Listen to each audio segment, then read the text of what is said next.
দীর্ঘদিন একই রাস্তায় চলাচল করলে সেই রাস্তার ধারে কাছে বিভিন্ন থেকে শুরু করে প্রতিটা দোকান চেনা হয়ে যায়, মুখস্থ হয়ে যায় কোথায় কি আছে।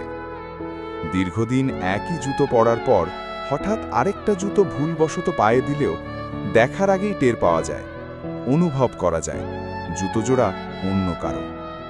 কিন্তু বহু বছর ধরে মার্বেল আকৃতির দুটো চোখের দিকে তাকাবার পরও মানুষ চেনা যায় না।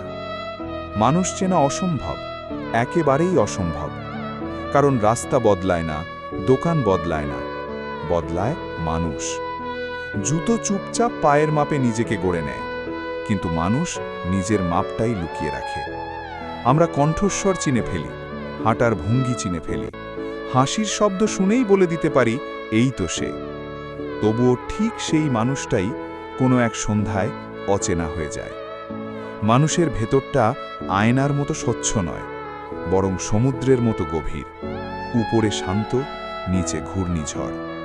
কেউ চোখে ভালোবাসা রেখে মনে হিসেব কষে, কেউ রাগ দেখিয়ে ভেতরে ভেতরে কাঁদে।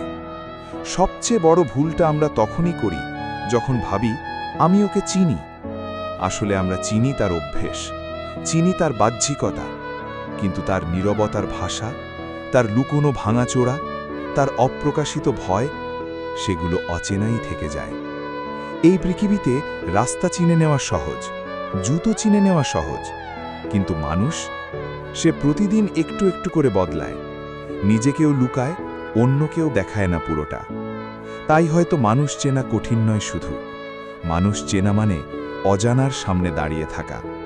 আর সেই অজানাই সবচেয়ে গভীর, সবচেয়ে ভয়ঙ্কর, সবচেয়ে অচেনা।